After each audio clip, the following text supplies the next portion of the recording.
Hey guys, this is Tom McLaughlin. I'm the writer of Friday Part 6, Jason Lives. And hi, I'm Tom McLaughlin. I'm the director of Friday Part 6, Jason Lives. And we're going to talk about how we made the movie. I wanted to start off right away with the kind of a classic Gothic opening, try to hit the ground running as much as I could here. I love these kinds of movies, probably from my love of Hammer horror movies that I grew up with, that immediately set an atmosphere and a mood with the opening shots. This was our transportation, Perry's dog that we had out there eating some roadkill. We give the first ew from the audience. This was all actually shot in Hollywood. One of the few scenes that actually was shot here in Los Angeles. And that's rear screen projection, which is a classic Hollywood technique. And I thought it actually came off very well. I was very scared of doing it. This is Thom Mathews. Horror fans will recognize him from the Return of the Living Dead series. He's done, I think like 11 films with Albert Pyun, or Pyun. I'm not sure how to pronounce his name, but he's definitely a great genre actor. And Ron Palillo there from the series Welcome Back, Kotter. He's named after my best friend Mike Hawes. The character here is Alan Hawes, who's the comic sidekick to Tommy. This cemetery, not a real cemetery. We actually built that in a theater. Jeez, in a big open field. Felt like a theater. Lit it up, and Joe Garrity, who was the production designer, decided it was much easier to do what we wanted to do as a set piece, and made all those tombstones. And we found appropriately gnarly trees and things to put in there. Joe Garrity has gone on to some great films. All the stuff that Christopher Guest has done over the years, everything from Waiting for Guffman and on through to recently The Mighty Wind. Speaking of The Mighty Wind, lots of elements I wanted to have going in this thing. You'll see a lot of wind and rain, and it's something actually I learned from Frank Capra, that you try to make elements part of the storytelling, and they do definitely add a character to the scenes, and a sense of movement.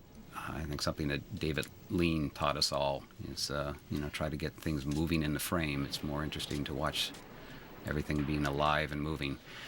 And the downside of that is you've got to do a lot of looping because the big fans are quite noisy. But visually, I thought it would be very, very cool. You're looking at the red earth of Georgia there, very unique, which kind of worked very well for our picture, that we had actually red dirt. This was all on location in Covington, Georgia, and got a chance to play around with the crane shot there, and a few, we've got to use the crane a few times on the show, and that doesn't sound like it's a big deal, but it kind of is, because they get very expensive when you have them day after day. And those are the things that take you up and down, so you can get a nice sense of movement. There's my little cameo. Those are my hands that are opening up the coffin there, because those were all inserts that we did later. We didn't have the actors. There they are. Lots of cobwebs. Love cobwebs. Again, gets back to the Edgar Allan Poe in me. And I thought this came out very well. We had a great special effects team. God, there must have been 10 guys on here that all did different things. I'm a big fan of worms, maggots, and the like, so we put a ton of those onto this corpse of Jason. Now, Tom and Ron, I thought, made for a very nice duel here. The guy that is driven to get his revenge, even though the corpse is long dead and shriveled up. But his memories, obviously have put him into an institution, the Tommy character here. And this was actually intended to just have the voices of Corey Feldman and Kimberly Beck there for his flashback, as opposed to actually going back and seeing that moment. I just wanted to kind of stay in his head. So there are certain kinds of things that you do for artistic reasons, and not just because, you know, you don't have the money. That was one of them. The use of language in this movie, I'll try to point out from time to time. I tried to give the characters some kind of a clever, witty things to say along the way, to give an audience a chance to laugh. The bottom line for me is these things have to be entertaining. You know, it's not a question of, you know, how gory or how intense, but, you know, did you have a good thrill ride? And I really tried to design this film as a ride. And the other thing was trying to take all the different elements, trying to get his mask back to him, which is what that was. And now, of course, here is the, whether you want to accept it or not, the way I chose to bring him back from the dead. The old Frankenstein, a lightning bolt, brings life, and essentially gives us a Jason that is unstoppable. You can't kill what's already dead. That's actually the eye of Chris Swift, who was one of the makeup people on the show. I don't think anybody else wanted to have all those maggots crawling so close to their eye, but Chris went for it. If you listen close to the sound effects, you're not going to hear it with me rambling on over it, but I was really fortunate to have Dane Davis, who's gone on to win an Oscar for The Matrix. And, God, he's probably done, I don't know, 100 or more films, really, really top-notch stuff.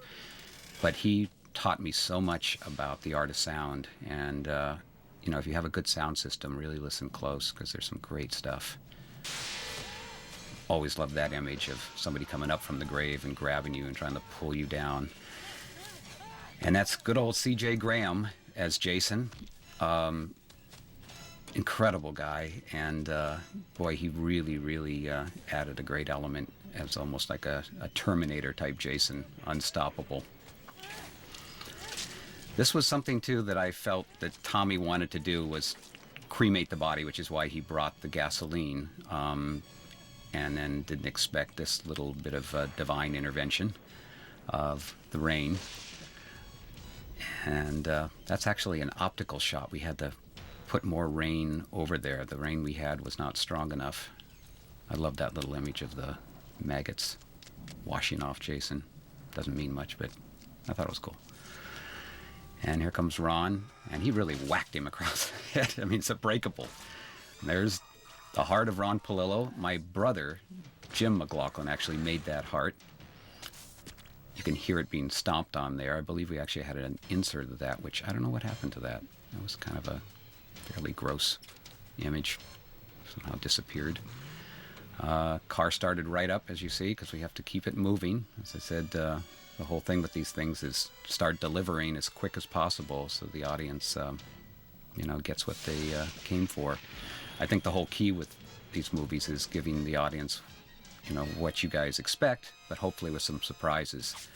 There's a little tribute to James Bond. I was hoping that would set the tone immediately on the, you know, what kind of movie I was going to make here, was something that was going to be not just another Jason movie, but a kind of a homage to the other slasher films, as well as, you know, kind of a satirization of them at the same time. Since I'll be talking about all the actors and everybody here along the way, I'll give you a quick little background on me. I grew up in Culver City, California, had the backlots of MGM to play on as a kid, so movies got into my blood very, very early. I remember borrowing John Sturgis's director's chair from the backlot when I was about 8, and you know, sat in that as a kid when I made my little 8mm and Super 8 movies, and this is what I wanted to do. So much of what, you know, this film is, and many of my films, are the elements that affected me as a film goer. And I hopefully will show you in the course of this film that so much of this is just about loving the movies and loving an audience reacting. Now here he comes, again, trying to keep the pace going. Jason's heading into town, and here's downtown Covington, Georgia. And Tal Matthews running in. This was a set here that we actually built in an abandoned, I think it was a old drugstore or something that was down in Covington, and Joe Garrity built this wonderful set. We smoked it up to give it some atmosphere. Now here's some of that dialogue I told you about earlier. It's not necessarily the way people speak, it's the way, you know, the kinds of characters in the 30s and 40s movies that I loved spoke. They kind of create their own lingo, which again I thought would be a little different from the normal Friday.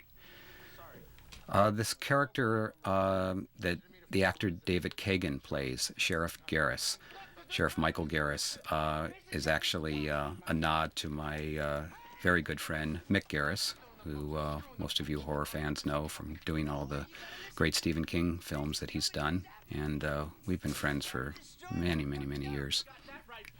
So I wanted to give him a little nod here. His sidekick, Rick Colon, is played by an actor that I actually worked with in a play called Bullpen, Vinny Gustafaro. And Vinny and I have continued to be good friends over the years, and Vinny is a great character actor. David Mamet has been using him most recently, if you've seen Spartan, or the other film was State and Maine that he did. Vinny improvised a lot of dialogue here too, because the other key is if you've got actors who are really good at kind of creating the character, and you've got the blessing of writing and directing it, and so that you don't have to worry anybody's going to be upset at you for changing somebody's dialogue, you know, you can give the actors a lot of freedom. So if you know, with the right kind of actor, like Vinny, you can let him have free reign. Now here's Tony Goldwyn and my wife, Nancy McLaughlin. Tony, this was actually his first film. He got his Screen Actors Guild card from this. He probably would love to forget it at this point, but I was very fortunate to have him. You know, he's gone on to do such great things, probably, you know, most notably Ghost, and recently the Last Samurai, and he's a great director on his own now. It's amazingly talented guy from the Goldwyn family. Nancy, that's a long story. You know, we met actually at Paramount, and I'm very grateful to Paramount Studios that this is where I actually met my wife, not on this film, but on actually a John Frankenheimer movie years ago when I was a monster in a suit in a film called Prophecy. Nancy came to visit the set on Stage 16 at Paramount, and that's where we met. And I actually created this role for her because she has great comic ability, wonderful, funny lady, and you know, I knew this would be a very, you know, kind of classic set piece of with the references to horror movies and you know, how does one get some idiot standing in front of your car in a mask out of the way, not realizing that it is the unstoppable Jason. Now, I thought this would be kind of cool that he pulls out this wimpy, you know, 22 millimeter handgun, you know, against Jason, which of course the audience immediately started yelling at the screen, you know, that ain't going to do no good, fool. And which is part of what was the fun of these movies too, is that you would purposely, you know, make choices of having the characters do things that you know the audience is going to either object to, go along with, but they were so actively involved with the movie-going experience in the 70s and 80s. I don't notice it happening as much. Now that moment right there, CJ almost really nailed my wife. Talk about how to murder your wife. You know, we had one take to break that windshield, and you know, as she moved, he kind of went right with her, so it was a pretty dangerous shot. Now this, she will tell this story till the day she dies about how friggin' cold it was that night, and in that puddle, Nancy did all her own stunts. In this, she actually insisted on it. She's a real trooper, but it was, you know, we we heated the water, but then if it started to steam, we had to bring the temperature down. But that was real, muddy water there. And when he comes down and nails her here, we literally put her head in a brace to hold it down, and that's her body under there, and with the mud going up her nostrils. There's the card, the American Express card, where the audience would always yell, "Don't leave home without it," which again was an intended bit. If you see some of the material that was cut, you'll actually see a close-up of watching her bubble and die that was cut out of the picture. Now we introduce our main cast here. Jennifer Cook, who's playing Megan, and Renee Jones, who's playing Sissy, Tom Fridley, and Carrie Noonan. And they all, I think, are, for one, incredibly attractive young actors, very, very talented, and all very different, which is what I was hoping to find, all different character types that all kind of merged together as a little, team. Jennifer was in a TV series called V, and I think she did one other film after this, I think within that year, and then stopped acting. So I've kind of lost touch with her, but I think she's amazingly charismatic. And she really has quite a light in her eyes, and I thought she made a wonderful protagonist in the film. Renee Jones was a Ford model. I believe she's now, or has been, on soap operas. I think Days of Our Lives is the one that she may still be on. Kind of lost touch with her as well. And Tom Fridley, who plays Court, he's actually the nephew of John Travolta. And you can, if you look in his eyes, you can see that Travolta heritage there. We're going to escort you to the edge of my jurisdiction. Then we will say goodbye, and we'll never see you around here again. Do we understand each other?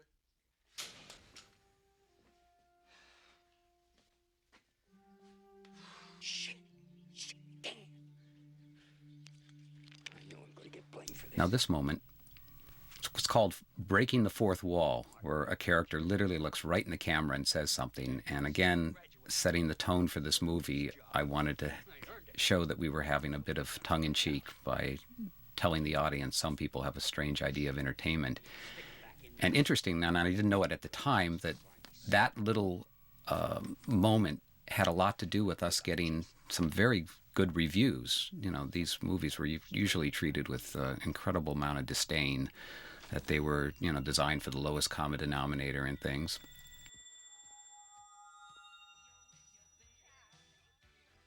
The wardrobe, I think, is very important to point out here, because a lot of this that the kids are wearing, that was not really the normal attire at that time. Maria Mancuso was the costume designer on this, and she, brought in all these looks, and I kept saying, gee, is that what they're wearing? Goes, oh, yeah. And I mean, she was very much cutting edge at that time. You got to realize this was 15 years ago. So all the stuff with the long underwear, that's showing outside, or the torn up jeans. I mean, all these looks that, kind of has come and gone, and now are returning again.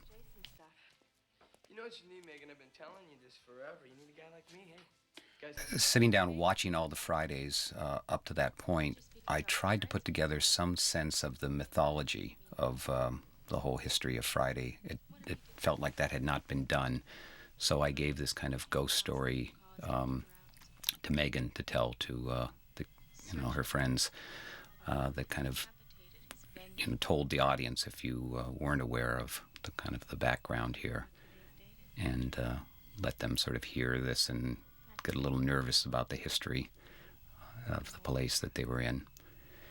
And I thought it would also be cool that if you renamed the place so that everybody in the past, from the past, wanted to cover up that this was Camp Blood, and it's now just Forest Green.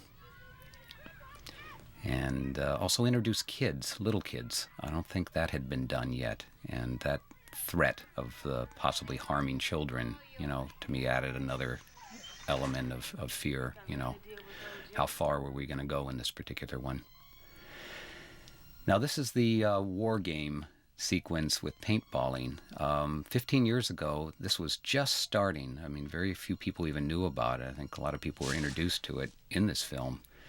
That's a good old comedian friend of mine, Whitney Rydbeck. We were actually physical comedians together in my assorted past when I was doing mime. Whitney and I were friends, and again, kind of designed this role for Whitney's talents as a physical comedian. These two guys you've probably seen a gazillion times in films. Matt Faison and Alan Blumenfeld. Actually just worked with Alan again about a year ago on a Without a Trace episode that I did, and we reminisced about this. This was all shot in the first couple of days of the shoot. This is when we were still in daylight, and there's very little daylight. I think we only did 2 days of it, and then the rest of it was 6 weeks of nights, 6 days a week, 6 weeks, all nights, which I loved. That's Ann Ryerson. She actually was from the Second City comedy group. She's a wonderful comedian and actress. And the bad thing about these movies is you set up these wonderful actors and these wonderful, unique kind of characters, and then kill them off. And I think their scene lasted, less than 5 minutes in screen time. But part of the purpose of all this was to give Jason the weapons for the rest of the movie. Another little joke here, Indian joke for the fans of, we know they're going to be dead soon, so I might as well label them. But Jason needed a machete. Obviously, I couldn't get a chainsaw into this, and I thought this commando, jerk character here would be the perfect person to provide him with all that. We set this guy up, and in 2 seconds, you don't like this guy, very chauvinistic and a jerk. So Jason gets rid of him very fast. The happy face on the tree was, again, a little dark humor. And it provided Jason with a, as one fan I read on the webpage, utility belt full of weapons. It's a bit of artistic license, but I felt, I wanted to use some different types of ways of Jason killed people in this, so it didn't seem like it was always repeating the same thing. Little improv bit here with Whitney and the tree. This is the kind of stuff that Buster Keaton used to do, and Whitney I am myself a big Buster Keaton fan, and put this in. Now all that stuff you see is kudzu. Down south they have this stuff that just grows all over the place, and I thought it sort of was symbolic of Jason, that the more you cut this stuff back, the more it keeps growing. It was brought over initially to feed the cows, but the cows didn't want to eat it, and then it just took off, and it's all over the south. And Whitney is also a great Harold Lloyd character as well, and he does a great Jack Benny, for any of you that remember Jack Benny. Great physical comedian. So this was, sort of where the pictures are lightened up for a little bit in the daylight, and then once we get past this, we are pretty much into Murder City. If you notice, the paintballs are obviously strategically placed to look like blood.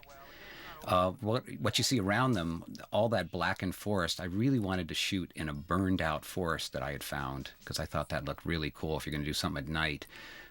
It's one thing, but when during the day, I wanted to look dark and sinister. But unfortunately, they wouldn't let us shoot in a burned forest.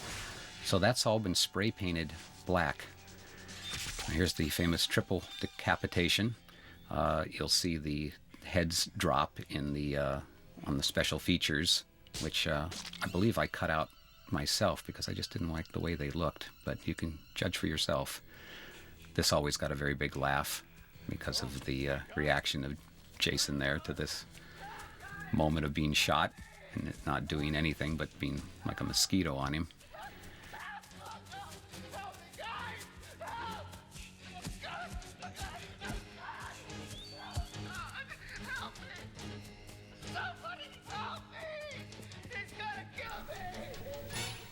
And I do a lot of these kind of things where one scene ends with one note and then the next note is somehow tied in. You know, he's going to kill me, shot of the cemetery, or, you know, later the caretaker says, what do they think I am, a fart head? And we cut to the kids going, yeah.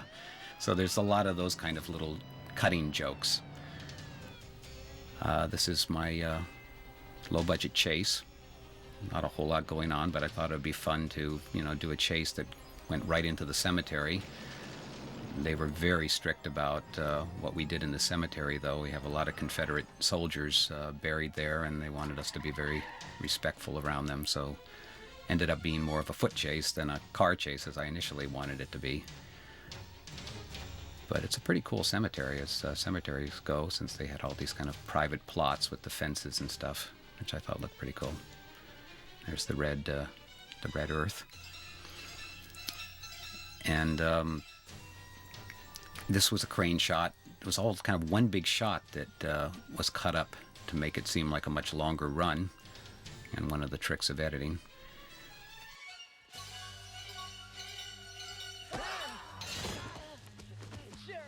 Sheriff, wait!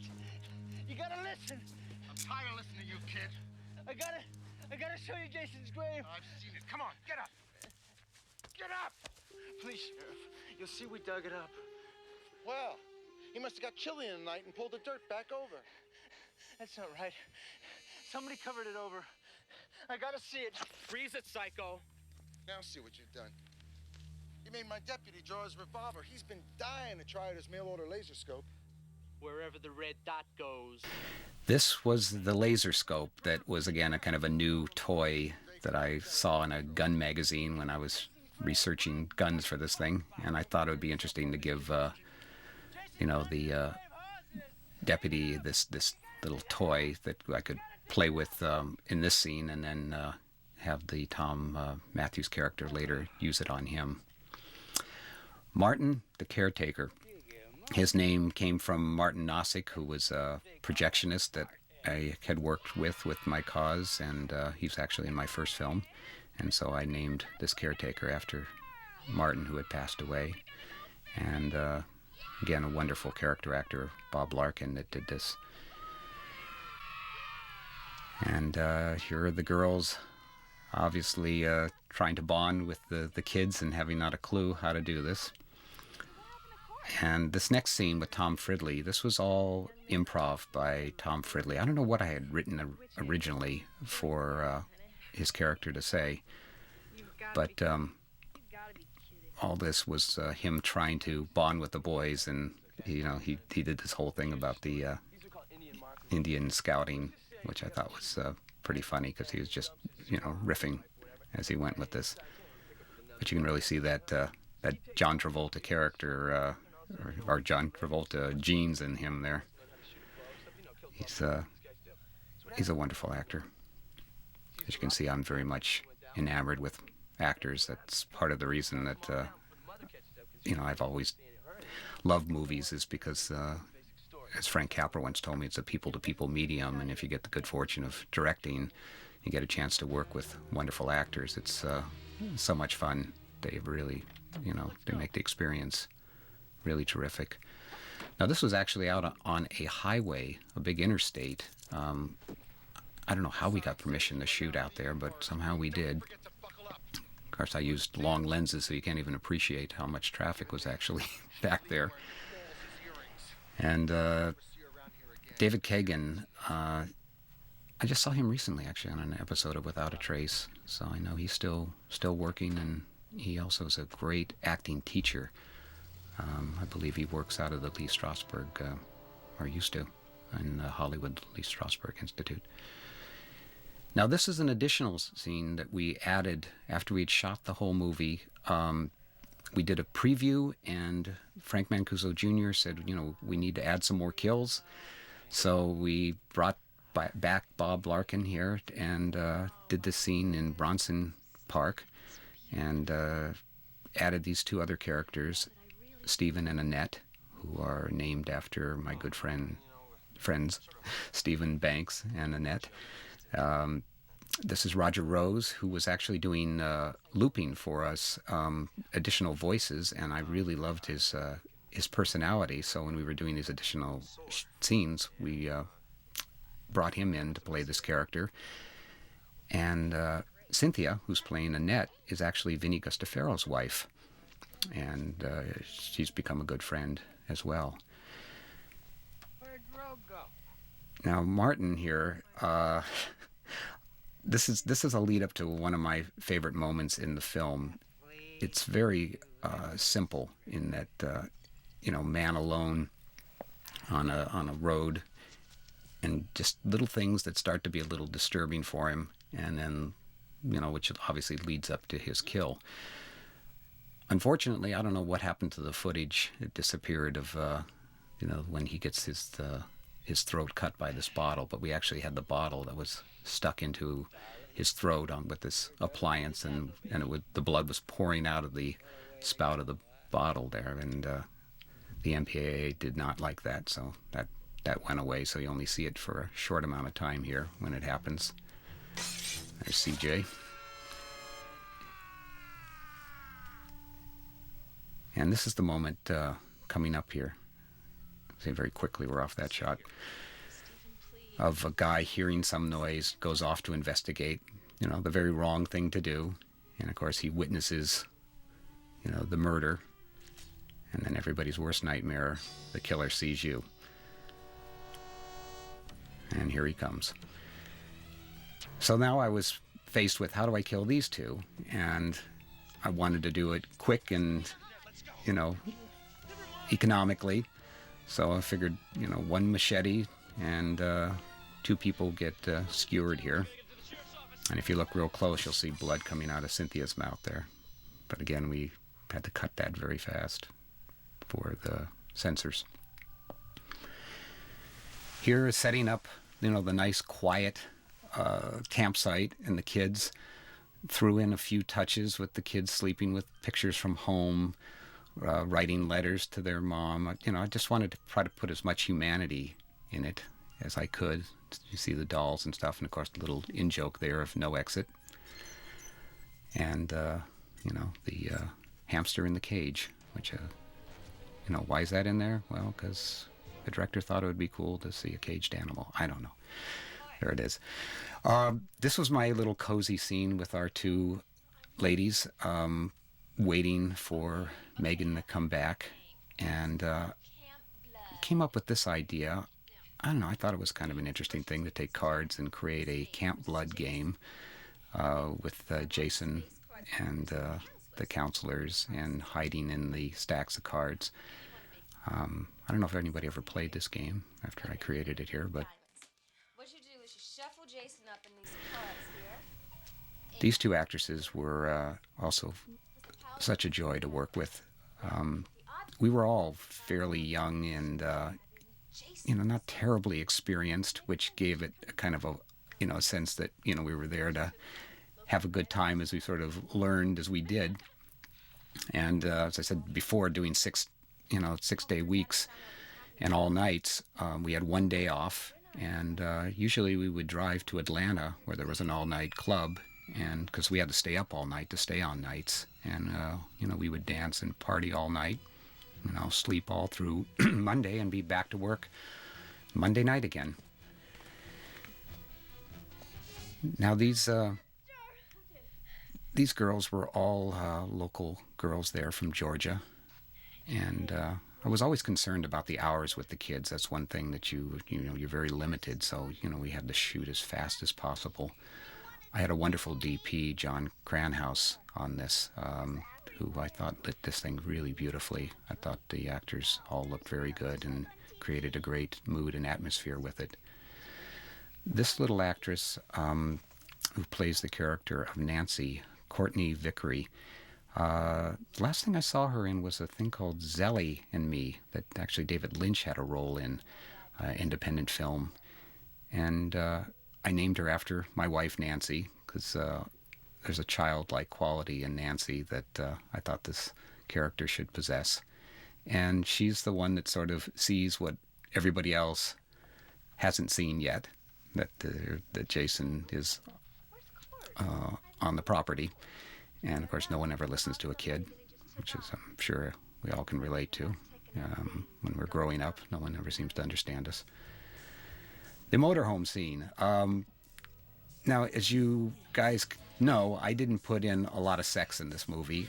I just never quite bought the whole idea that you have sex and then you die. But I definitely wanted to have fun with the sex scene.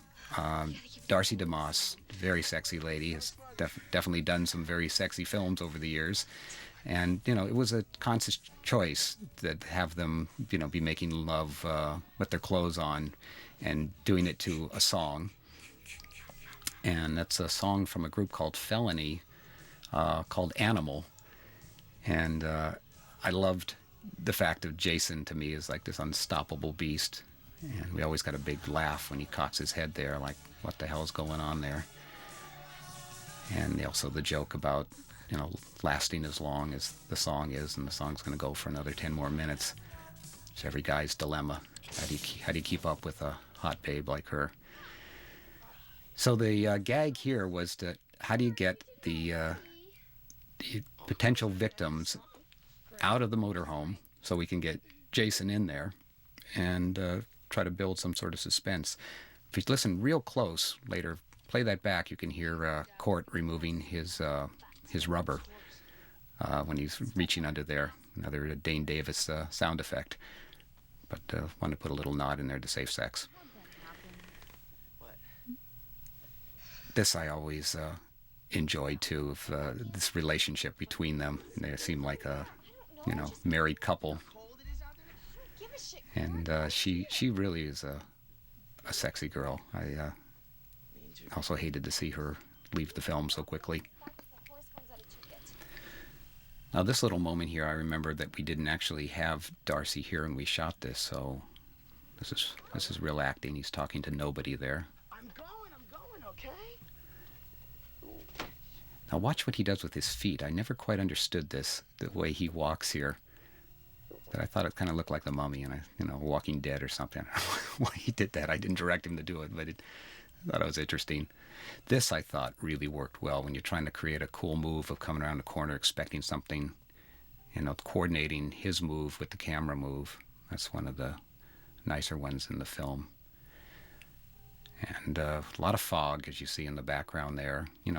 Looks simple, but it's very, very hard to hold fog, as many directors will tell you. It's a great look, but boy, if there's any wind or if the atmosphere in the air is it's too cold or too warm, it just doesn't hold. So we were fortunate that we had a good night. And I actually wanted that cord to look pretty gnarly, since it's going to set up, both these guys are going to get it in the head. So it's a little bit of foreshadowing here. And this is pretty much Horror 101. There's something out there. And this was the trick, as I said before, we had to get them out of the camper, and then a little misdirection here, saying that I think there's something out there, when in truth he's already in there. And then this is the old cliche, you can't start the van. But when I saw this little device in the car, that there's actually a button for the AC and the battery for the car. Now Darcy actually did some wonderful slapstick here. This gets back to my comic roots. She really threw herself into this. Now realize that this is just a stationary van when she's doing all this, and we've got grips bouncing it around. Bang. But she was really good with the physical comedy. And this was a nice fallback here. And the shoe's off. So we're bound, if you can imagine a bunch of big, strong grips pushing this thing up and down and running lights back and forth, giving away some of the secrets here. Now here's Teenage Frankenstein by Alice Cooper. You can't imagine how cool I thought it was when I heard that we were going to get Alice Cooper to do songs in this thing. I was always a big Alice Cooper fan. So here's the moment where we finally reveal where he's hiding, and into the can she goes. And this was actually now in the set, and I wanted to use the kind of classic overhead shot which shows the claustrophobic aspect to this particular moment. And she really went for it too here. This was a tricky effect too. I'm trying to figure out how to get that sense that her face pushed right through the outside of that. I think it was done with like a plastic. I think we heated that and actually had a mold of her face, to push that out. And then all these little off-color statements here by Tom Fridley. And once again, we're back into Horror 101, the unsuspecting guy. And here comes the pretty nasty-looking blade there. So we had an effect here with a retractable blade that ended up having to be cut out. It looked a little funky anyway. I think the best thing of all this was this gag with the motorhome. We really did that. We had a stuntman that sent that thing flying.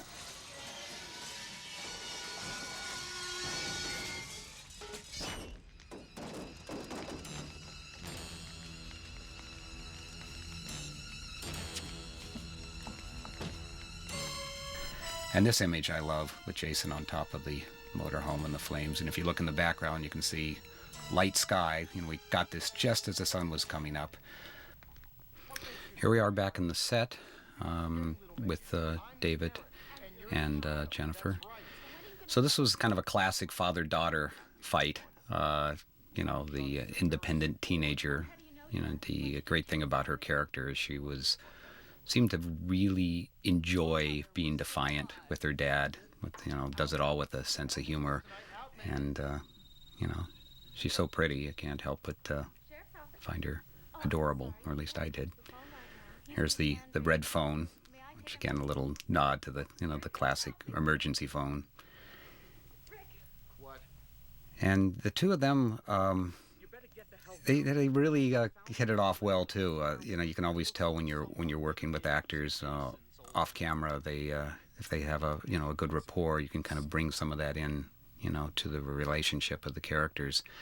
Most of these movies usually don't focus too much on that, but my feeling was, the more you kind of liked and understood the characters, the more interesting, would be to be upset when they get killed or look like they're going to be killed. Now, David's character also was supposed to be a bit of a, domineering, arrogant, you can hardly wait to see him get it kind of character, which also was part of the design on these things. This shot was something also that we did in Los Angeles, picked this up with these books, which is the research that I felt that Tommy needed to do, since he's dealing with a supernatural Jason, that he's got to kind of go into the occult and look for some way to stop him, since bullets and everything else are certainly not going to stop him. And the idea, of course, for me was put him back into the place where he initially drowned. So it's almost like the old thing of burying the body of the murdered person so that their spirit can move on. Now, this was also set up, this shot here, to make the audience think that Jason's going to come through that window. If you notice, it's the most brightly lit thing in the frame. And this was something I borrowed from John Ford, this little gag of balancing. I think Henry Fonda did it in one of Ford's movies, and I thought it would be a little tribute to another one of my influences, John Ford. And this next shot here, with Tom Matthews, we were out in a huge field. It was raining. I was terrified again. Anytime the weather changed, and when I didn't expect it, is it going to match? And I wanted to find a way to give it, some sense of ominous in the image with the broken glass around him and things, so it wasn't just a phone box. And then in the background, the place that he refers to is Karloff's store, which of course is a nod to Boris Karloff, the original Frankenstein, that where the source of how Jason came back from the dead, and that idea came from.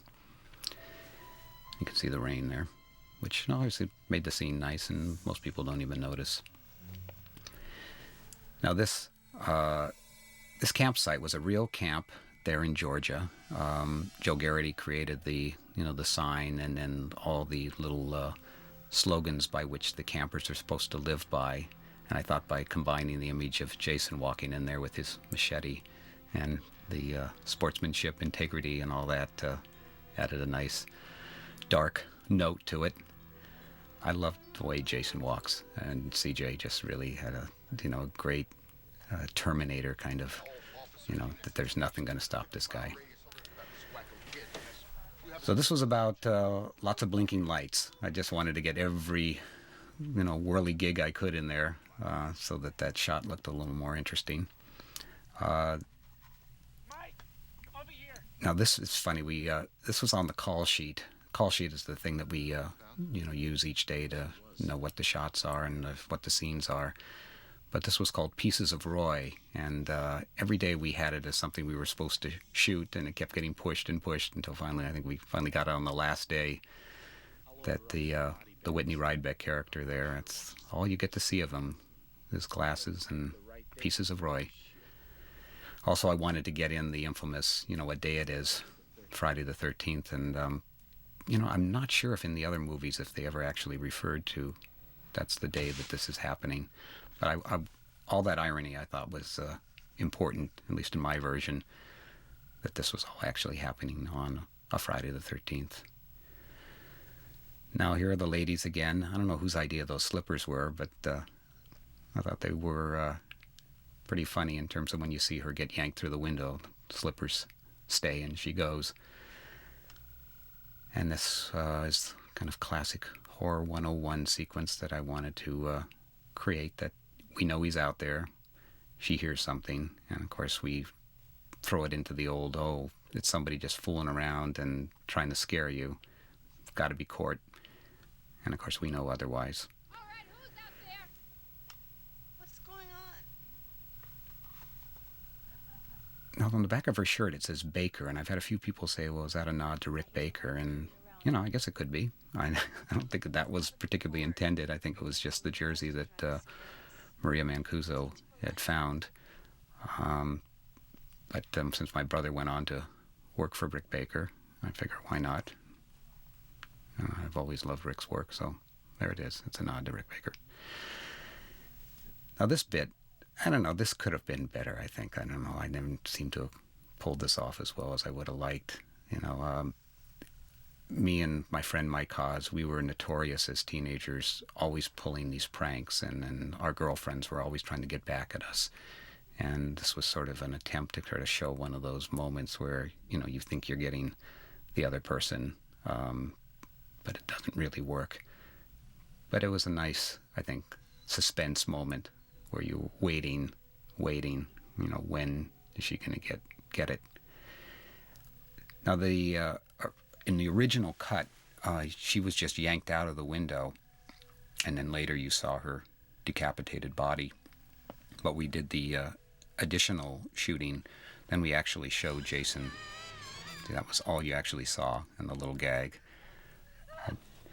But then we added this with the head twist, and actually seeing her with her head in his hands. And then again, you wait. Is something going to happen? No, we go someplace else. So like a ride, you have to keep bouncing from thing to thing, bump to bump, and try to keep an audience hopefully interested. Here again, you see that I've got the rain with me on this. But if you don't put the sound effect in, most people don't notice. Jennifer was great with this dialogue. She could run at 90 miles an hour, which is what I was hoping for. And she's one of those girls that likes to be in control, and not as an actress, but as a character. And Tom Matthews' character has to really be aggressive to get his way here. Oh, this is a pretty cool, scary image. And of course, the only one seeing it is our little Nancy. Harry Manfredini who did the music.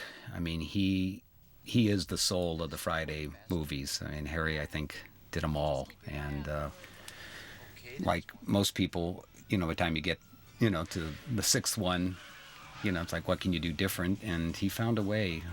I wanted to get a lot of Gothic, overtones into the score, and he kind of did a, classic Friday score with, other elements. Here's another Alice Cooper song, Hard Rock Summer.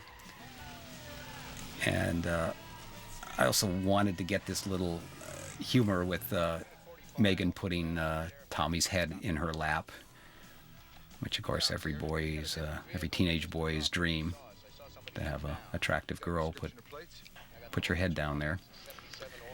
And so it was a combination of a car chase and sight gags. So, obviously this section has nothing to do with Jason, but again, trying to keep it moving and entertaining, and say something about these two kids. We had a stunt coordinator, Mike Nomad, that staged all this and did a great job. I'll point out Mike, he actually plays one of the characters in here. It's actually day for night shot there, because it's very hard to light the forest at night. We have a few shots of actually night for night, and that was one of the ones where we needed a bigger shot, so kind of wait till the sun goes down and grab it there at magic hour. And I don't think any of the other Fridays did a car chase. That was something that I thought would be a nice kind of classic genre moment, but try to do something a little different with it. And that and the underwater sequence were the two things I thought would be a little more cinematic to add to it. And I'm a big fan, probably from Spielberg, of these kind of push-ins on the characters. It's wonderful cinema, I think. And then imagine having your daughter and seeing some guy's head come up from her crotch. Every dad's nightmare. This, again, another piece of misdirection. Here comes the machete. Audience hopefully believing that it's Jason on his way in here to get Carrie Noonan. Carrie's a wonderful person, actually. After acting, she went into music and married one of the musicians in the Irish group Gaelic Storm, who you saw in the movie Titanic. They were the Irish band down in the lower steerage that was playing. And Carrie also is an incredible musician. And had a couple St. Patrick's Day parties over at my house, and Carrie and her band came, as well as Gaelic Storm. That's where my Irish roots come out, on St. Patrick's Day. So this particular scene was really the setup. Obviously, the phone, which later we'll see is dead. She doesn't get a chance to find that out. And that, playing with this idea that people love to scare people, which is what this movie's all about. Our attempt as filmmakers to scare the audience, and the characters sort of talking about how much fun scaring people is. Going back to my childhood, little known fact, there's the old jump scare. I don't know what we would do if John Carpenter hadn't created that whole thing in Halloween. I don't know how many of us borrowed from Carpenter on that. But when I was a kid, I think I was about 6 years old, and I was sitting on the toilet, and I had not locked the door, and my father opened the door with a monster mask and just scared the hell out of me. And, I could hear my mother yelling at him, and something clicked in my head that somehow I found that very cool. And, I always remember that incident as probably the first time that I had a really, monster kind of fright. And I've probably spent the rest of my life trying to recreate that in some sort of fashion. How do you scare an audience, scare a girlfriend, do it to my own kids now. I know it's twisted, but, another form of entertainment, because it's like scare or laugh. And these kinds of movies, I don't take them terribly seriously. Jason, if anything, represents, the monster that we all have, the nameless, faceless monster, whatever it is that scares you, and you can't stop it.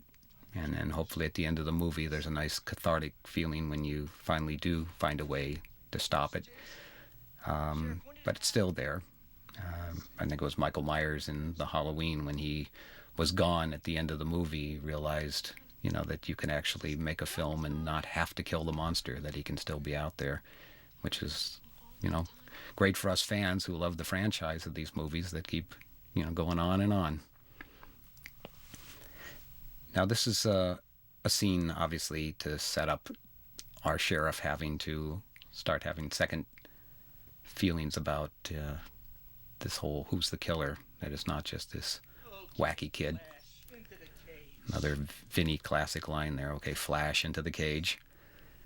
Couldn't write that stuff. That's Vinny. Now this moment here, it's probably the Capra or the kind of classic filmmaking influences in my life, that you have a nice kind of quiet, innocent scene with whether it's the babysitter or a mom or whatever, tucking a child in and giving them a little bit of spiritual ammunition of how you take care of monsters and scary people, you know, by saying a little prayer, and you know, it'll all go away. And so you have this nice sweet moment, and she stands up, and there he is. Again, kind of classic image. Every so often, you know, you hit upon something, and every time I see it, I go, yeah, it still looks cool to me. I don't know if I'll ever get tired of it. And I love this shadow effect of Jason being right there with every step, following her out the window there.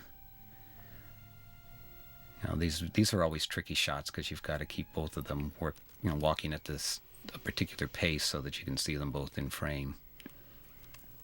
And then here we're playing with what Hitchcock created many years ago, the suspense that you know the bomb is out there, you know the bomb's going to go off, and you just wait.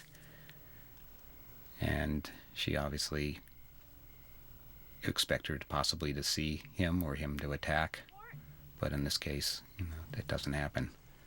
So you make the audience wait a little longer.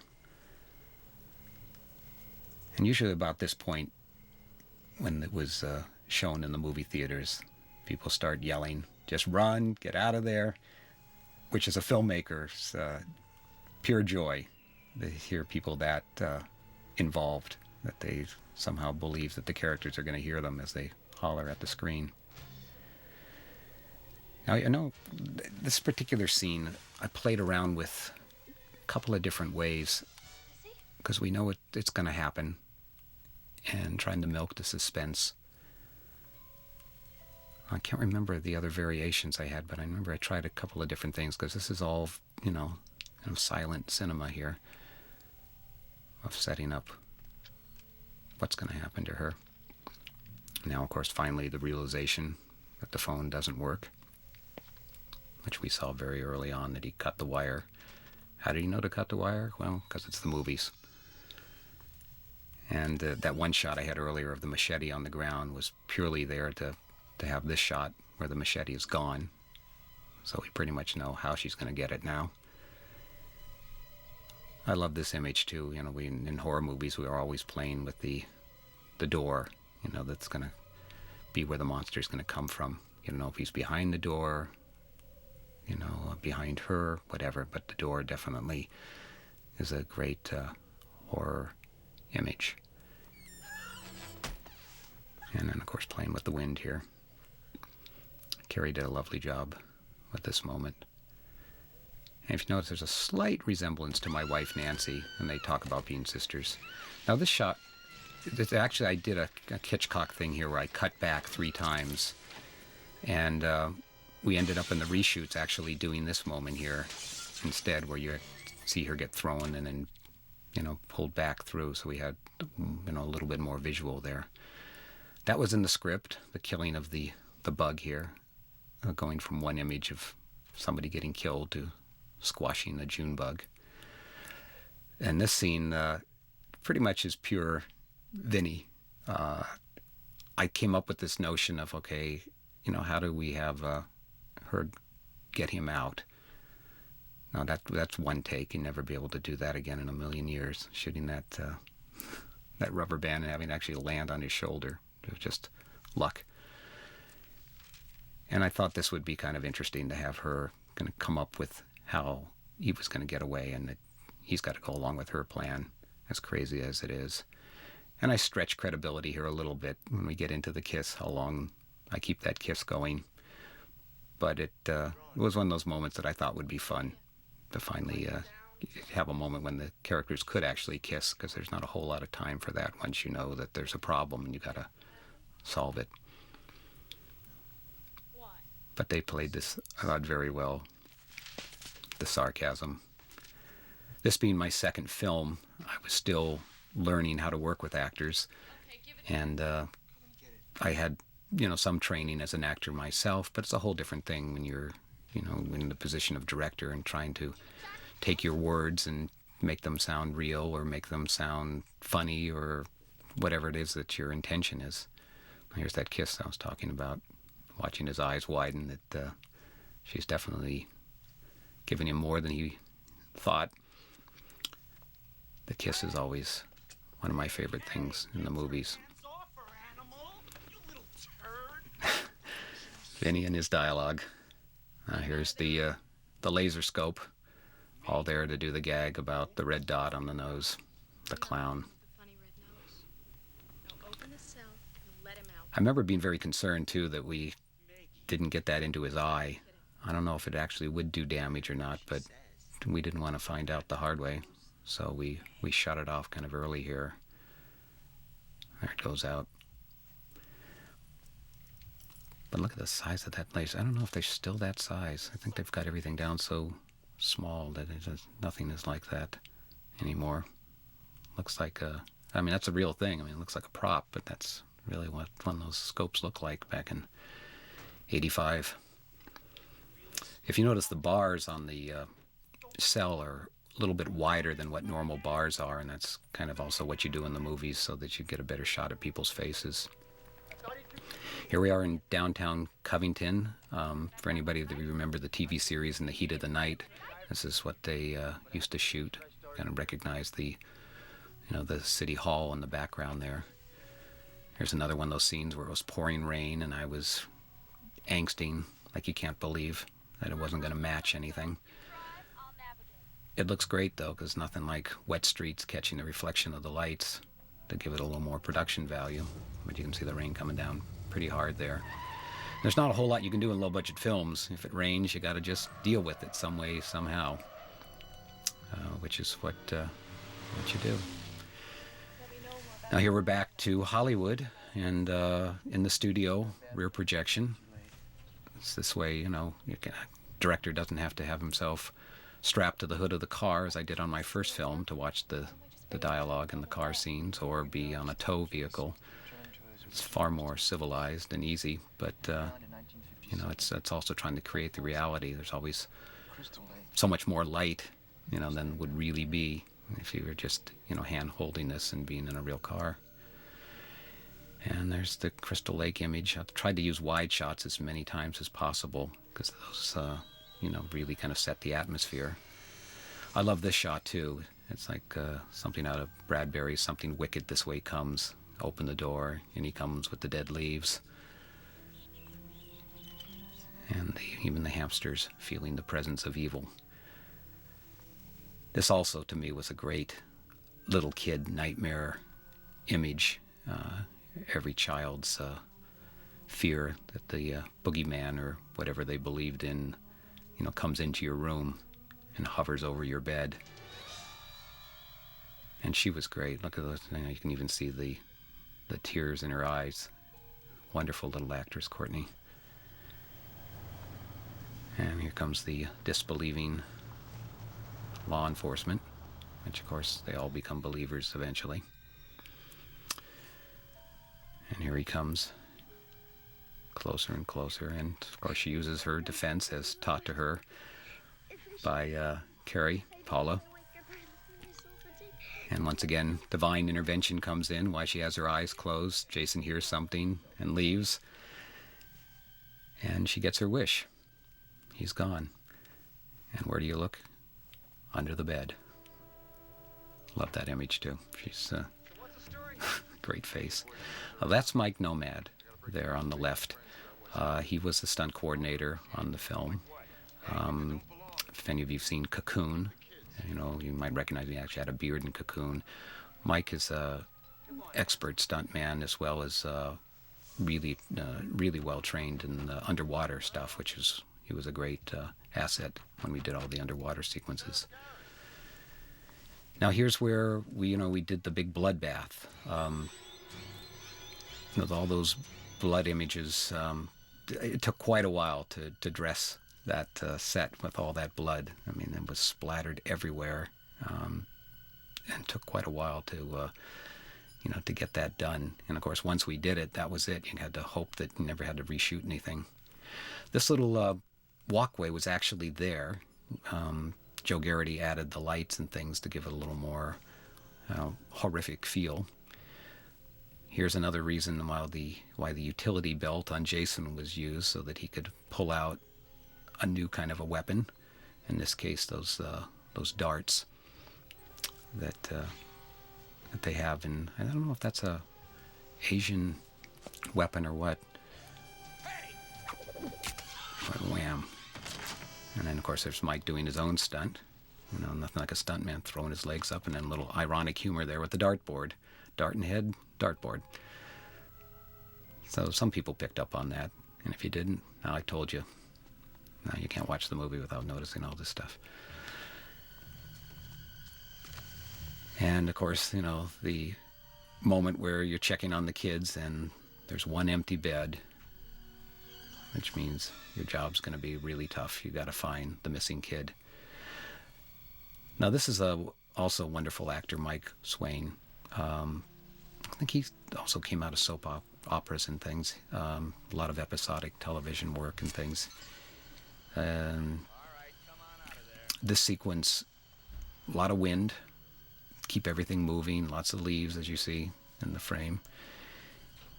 And this was set up, to have one kind of false jump scare, and then of course deliver a pretty horrendous kill.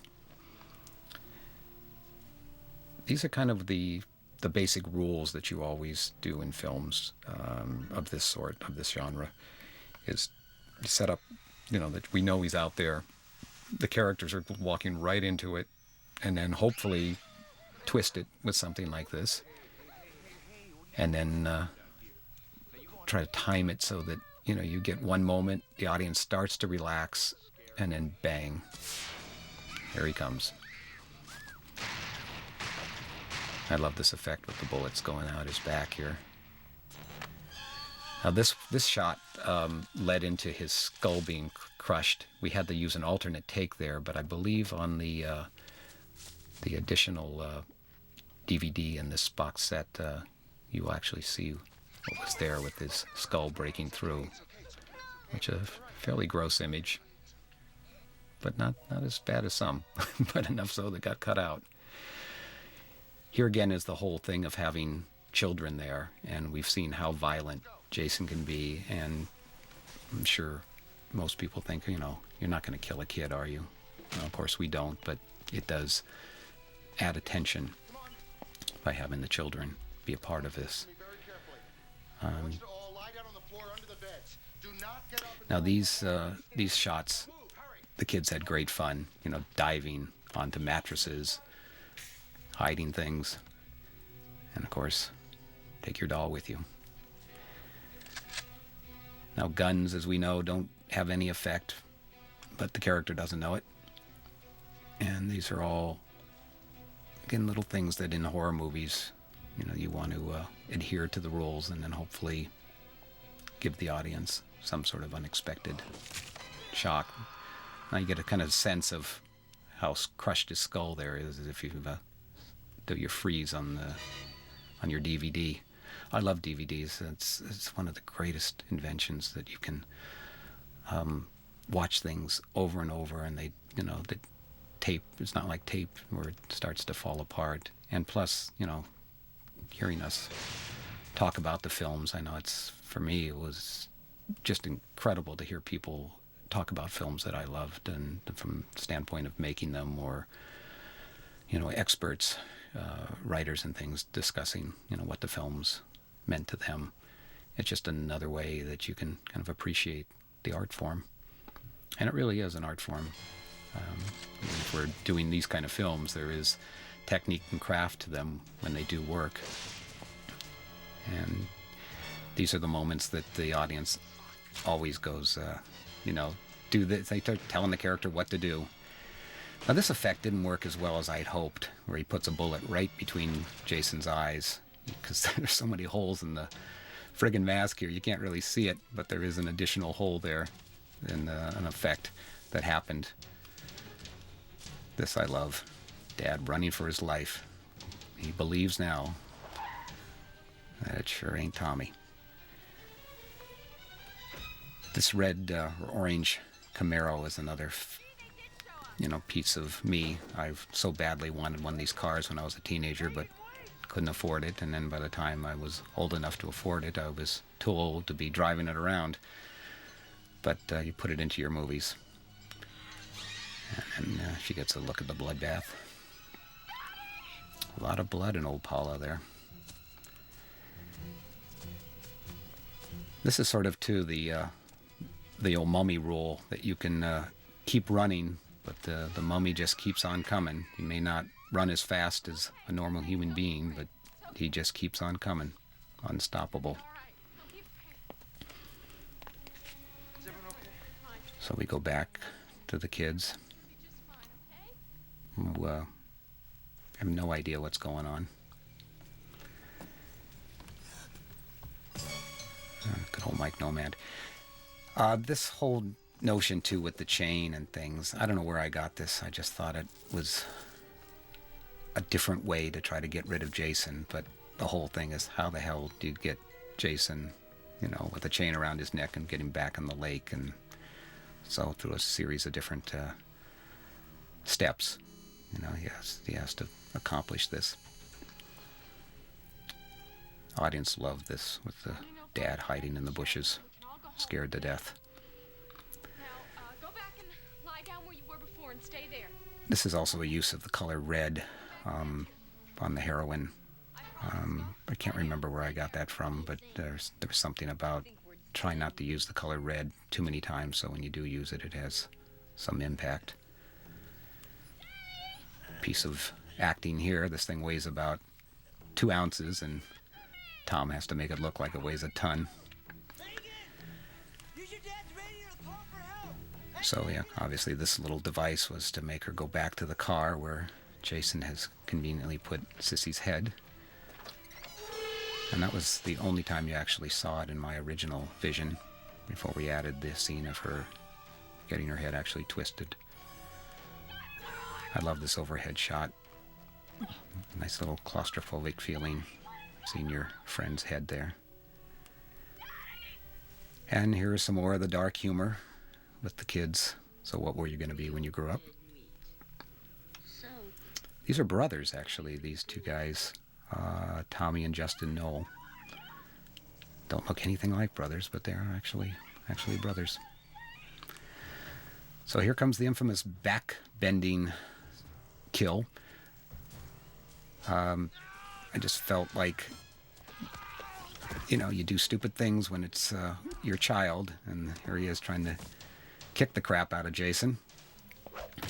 Beat him, kick him, and of course go right to the basics, right from Cain and Abel. Try to, beat him with a rock. And Jason takes that only so long, and then we do this backbending. In the additional footage, you'll see the longer version of that, which I was sort of surprised when they made us cut that down, because it was without blood. It's really just horrific.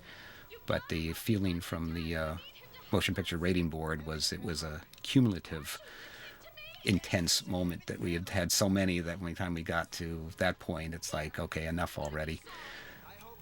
But I thought it was a great illusion, how we pulled that off with 2 people and built a hole to create that particular illusion of being bent backwards, and of course Dane's great sound effect of a spine cracking there. Here's Harry's music, adding the right element of horror movie intensity to the scene. And then before it's too late, and there's CJ, one take, busting through the door. He was great. He just, being a guy with 4 years of military service, you don't give him an order, you just give him, a direction. But he took it like an order. And here he goes again, busting through this. One take, he just kicked right through. Here we're obviously having set up that the officer had his head crushed. That for a moment they were going to think that we're going to see poor Megan's brains come out of the top of her skull.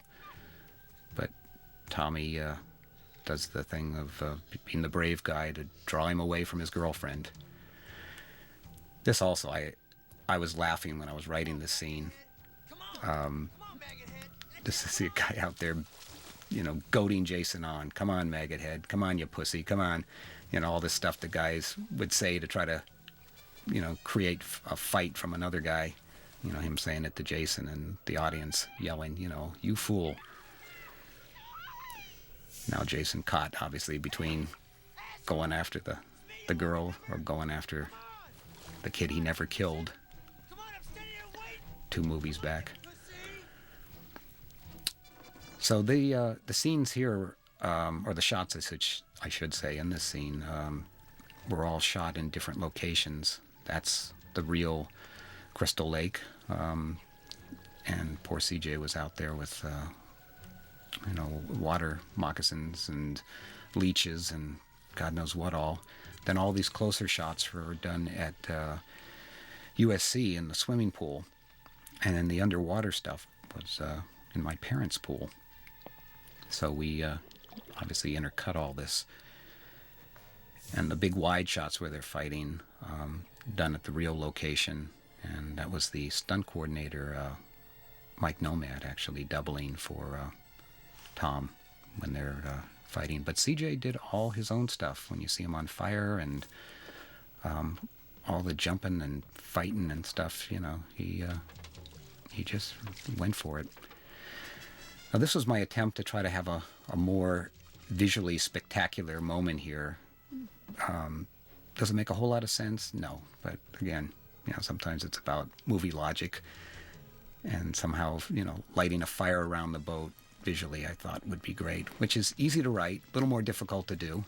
But what we actually did, or I should say Martin Becker, who was the special effects guy, he did about 4 of the Fridays, I think, part 3, part 6, part 7, and part 8. He also did my Sometimes They Come Back movie. He came up with this idea of the gas jets just below the water surface so you can keep the fire going. And, as they do their battle to the death here, trying to get that damn chain around his neck. And then again, you can hear the sound effects of Dane, adding that other element of when is the boat going to break with that big heavy boulder and all the additional weight. There's the wide shot with Mike and CJ battling it out. Yeah, the thing with when you're making movies, you've only got so long, every night, and to set up these big things takes quite a bit of time. So, if you don't use your time wisely, so then the sun comes up and you're over. So you're, kind of forced to shoot the big shots first and then try to get as many of the close ones as you can on the real location. And CJ actually was on fire there. We had a flame retardant thing underneath him so he didn't get burned. And there's the big break. Also easier to write than was to do. And there's the camp sign that somebody had put Camp Blood there for the fans that follow the series. That was a little additional touch. This is my parents' pool, the underwater stuff here. We brought in underwater camera, and CJ did all this himself. I don't think he had done anything like this, and you can only do these shots so long, and you need air, and this was a time-consuming thing, and also very, very nervous that the actor doesn't get too brave and let himself go too long before asking for air. And I was hoping that the audience would get a sense that Tommy really did eat it here. Is he killed? But Megan, being the hero that she is, has to find out for sure. So she's going to die right in there. This was a very difficult night when we had to finish up all this stuff because we had the kids on a very restricted amount of time, and you know, obviously we had to shoot nights, and I hated to have them there too late. And it just like anything else, you know, you have all these ideas and all these things you want to do, and you have to make as many compromises as you can, you know, possibly stand and still get everything you need. This, to me, is a horrible way to go. I've had nightmares about this, you know, where you're drowning things, where you really are struggling to try to get your breath, and in this case, being yanked down by the monster. This is, if you find your own fears find a way to, you know, to visualize them, it always makes the experience of making one of these kinds of sequences all the more intense, because you want to, you know, get that you've felt into it. So this is kind of a wacky idea, getting the blade to chop him up, but it was the only thing I could think of that would possibly stop him from this moment. So we had a big rubber dummy with a bunch of guts and stuff in it that, you know, went spewing all over the place in my parents' pool. I think it screwed up their filter. I gotta buy them a new filter after this. But I thought it provided the audience with the proper, you know, ooh reaction to the cutting of Jason's throat. And you try not to think about, okay, well, how are they going to bring him back after this? That'll be the next guy's problem. And there's obviously a big part of the audience that goes, oh, he's not really dead, because we know Jason is never going to die. It's always going to keep coming back in some form or the other. Now, I actually had an additional moment here where little Nancy prays. And just as she prays, Megan does her last, you know, hitting of Tommy's chest, and he comes, you know, back to life. And then you saw little Megan kind of look heavenward and mouth thank you. And you can kind of see the remnants of that right there where you see her hands folded. But we thought we were being a little bit too cute here at the end, so we ended up taking out that little moment. But I wanted, you know, from a writer's standpoint, I wanted to do one more little reference to her having this device when there's a problem, that she says a little prayer and things come out better. I love this image too of the flame going out on Crystal Lake, and is Jason truly gone? Now, in my original script, we went on to see Jason's father actually showed up at the cemetery to check on if, you know, his son was still in the grave, and Martin, who was still alive at that point, you know, accepted money from Mr. Voorhees. But the feeling was that they didn't want to introduce a father character. We wanted to keep Jason going, and that's what this additional shot did. See, he's still alive down there at the bottom of Crystal Lake, waiting for the next filmmaker to come along and resurrect him once again. So, you know, to conclude, I hope, you know, everyone who watches the series enjoyed mine. I know I've taken some slams over that it wasn't the most gory, and the humor worked for some people and it didn't for others, but I've always sort of lived by something that Frank Capra once said, that there are no rules in filmmaking, only sins, and the cardinal sin is boredom. So I hopefully didn't bore the audience or you guys watching, or hopefully this narration wasn't too boring.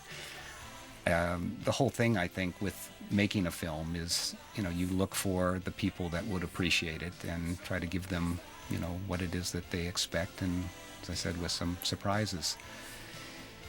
And I've gone on, you know, to do a lot of real monsters in my career, AIDS, global warming, battered women, but I always keep, you know, when I people say, well, what was the most fun? I think it was making this film, because it was really just about having the fun of doing a scary movie with a sense of humor.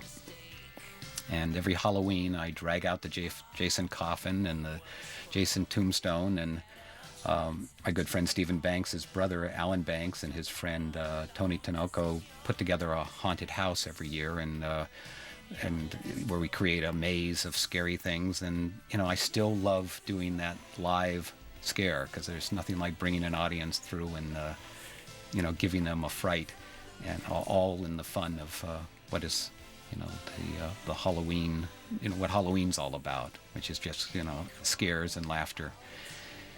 And I want to thank Toolbox for putting this DVD box set together, and Paramount for allowing all of us to come in and talk to you guys about the making of these things. It's one of the great joys as a writer-director to be able to, communicate years later about your feelings and things in making a film. And for those of you who want to make films, I suggest just, hold on to your vision. Realize you're going to probably have to do a lot of different things before you finally get a chance to do it. But it happens. It's not always in the way you think, but certainly if you dream it, you can make it happen. And if you truly, truly believe that movies are the coolest thing out there, then don't do anything else. Go and make film, because it's. I've got a son and a daughter now who have the same feelings and love. Of course, growing up on the set, I guess they didn't have much choice. That it's going to be possibly the course that they go on in their life. But interestingly, my son loves Hong Kong cinema, so I think he's might be a future Quentin Tarantino with where his likes go. And my daughter's probably going to be like my wife Nancy, an actress, because she certainly knows how to be a performer. Thank you guys, and see you in the movies.